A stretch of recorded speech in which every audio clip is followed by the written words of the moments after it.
40,000 security forces are being deployed across France right now to manage protests that broke out in response to the police shooting death of a teenager. French officials say demonstrations turned violent last night. At least 180 people were arrested and 170 officers were injured. CBS News foreign correspondent Elaine Cobbe joins us now from Paris with more on this. And what's even more remarkable than what we've just laid out is that French President Emmanuel Macron held a crisis meeting. He spoke publicly about this incident. Talk to us about how that meeting came to be and how the country's preparing for what appears to be continued unrest. Well, Errol, the first night of violence was not really unexpected, but last night it ramped up a notch and spread across the country. And there were 180 people were arrested, 170 police officers injured around France. And so Macron felt that it was time to bring his government together, the ministers involved, and say, look, what can we do to calm things down? He's banned all travel and unnecessarily scheduled events for his ministers.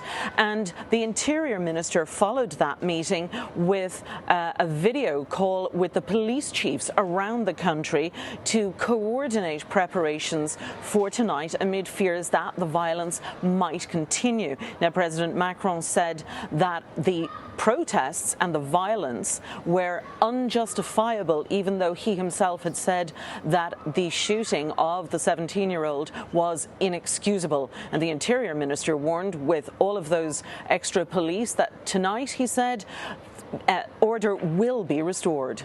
Elaine, as these protests are growing, it seems that there's some commonality between racial reckoning that has been happening in the United States, the death of George Floyd, his murder, and now this teenager's death in France. Has this struck something of a nerve? Does it seem like it's continuing to gain momentum, even as Macron and others are trying to tamp down the emotions? Absolutely. The protests spread to areas very similar to Nanterre, areas with social housing, with high unemployment, and where there's already tension between some of the locals and the police. So other parts of France saw themselves mirrored in what happened in Nanterre, and they felt that we don't believe that the police are taking care of us either, and that's why it became such a tinderbox. We've had a few police shootings and deaths during police interventions over the last several years, including 2 chokeholds, but also a record number of 13 deaths by shooting in traffic stops.